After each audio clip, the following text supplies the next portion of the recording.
Devils. The sovereign will of nations take shape. It is through us. სწორედ ჩვენი საშუალებით საუბრობს ხალხი მკაფიოდ, ლეგიტიმურად და დამაჯერებლად. ჩვენი მოვალეობაა, რომ ეს ხმა არასდროს შესუსტდეს, არასდროს დაიჩრდილოს და არასდროს ჩანაცვლდეს. ხშირად გვესმის, რომ გლობალური წესრიგი სუსტდება. შესაძლოა ასეც იყოს, მაგრამ ერთი საბაზისო საკითხი უცვლელი რჩება და ეს არის ეროვნული ინტერესი. ეს არის საგარეო პოლიტიკის ერთადერთი ჭეშმარიტი კომპასი, არა აბსტრაქტული დოქტრინები, არა თავსმოხვეული იდეოლოგიები, არა ხელოვნურ ღირებულებათა სისტემები, არამედ რომლებიც ხალხის ნებას არის მოწყვეტილი. ნებისმიერი სისტემა, რომელიც ცდილობს ეროვნული ინტერესის გადაფარვას, საბოლოოდ ჩამოიშლება, რადგან ის, რაც ხალხში არ არის ფესვგადგმული, დიდხანს ვერ იარსებებს. ნამდვილი საერთაშორისო თანამშრომლობა ილუზიაზე არ შენდება, ის რეალობაზეა დაფუძნებული და რეალობა მარტივია. ერები საკუთარი ინტერესებით მოქმედებენ. როდესაც ეს ინტერესები დემოკრატიული ნებით არის გამოხატული, თანამშრომლობა ძლიერდება, მშვიდობა ხდება უფრო მდგრადი და წესრიგი უფრო სტაბილური. დღეს ჩვენ ვდგავართ მნიშვნელოვანი გამოწვევის წინაშე. ეს არის საგარეო ჩარევა.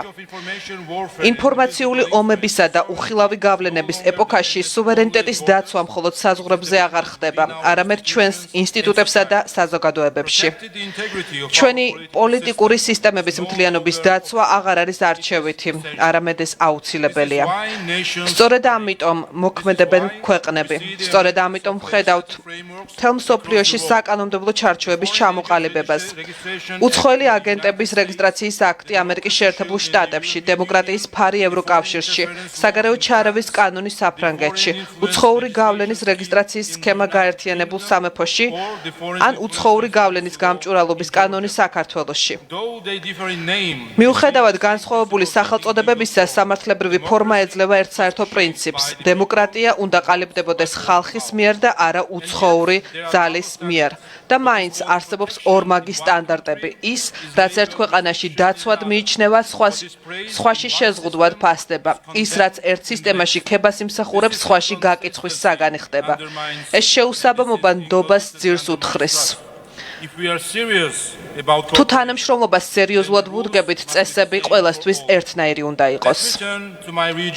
ნება მომეცით ვისაუბროთ ჩემს რეგიონზე, სამხრეთ კავკასიაზე. ერთ დროს არასტაბილურად მიჩნეული რეგიონი დღეს უფრო სტაბილური და პროგნოზირებადი ხდება.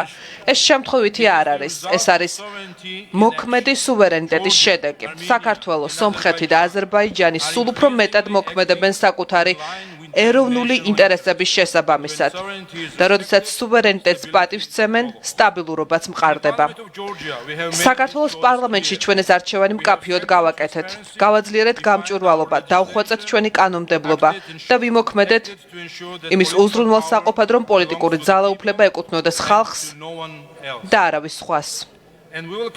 ვაგრძელებთ რეალობაზე მორგებას, რადგან პარლამენტი, რომელიც რეალობას არ ასახავს, დაკარგავს მნიშვნელობას, ხოლო პარლამენტი, რომელიც აქტუალობას კარგავს, ვერ დაიცავს სუვერენიტეტს. მშვიდობა არასდროს არის გარანტირებული. მშვიდობა პასუხისმგებლობაა. ის მოითხოვს სიფხიზლეს, თავშეკავებასა და გრძელვადიან ხედვას. ძლიერი ინსტიტუტები, გამჭვირვალე სისტემები, მომავლისკენ მიმართული კანონები, ტექნიკური დეტალები კი არა, მშვიდობის საფუძველია. სწორედ ამიტომ ერთობლივად უნდა ვიმოქმედოთ. უნდა ვაღიაროთ საგარეო ჩარევა და ჰიბრიდული ომი იმად, რასაც ისინი წარმოადგენენ. ანუ ჩვენს დროში დემოკრატიისა და სუვერენიტეტის ერთ-ერთ უდიდეს საფრთხეს. უნდა გავცდეთ უბრალო დეკლარაციებს, უნდა შევქმნათ საერთო, სამართლებრივად სავალდებულო საერთაშორისო ჩარჩო, რომელიც პრინციპებში მკაფიო, გამოყენებისას სამართლიანი და აღსრულებაში თანმიმდევრული იქნება. სუვერენიტეტი ვერ იქნება შერჩევითი და უსაფრთხოება ვერ იქნება ცალმხრივი.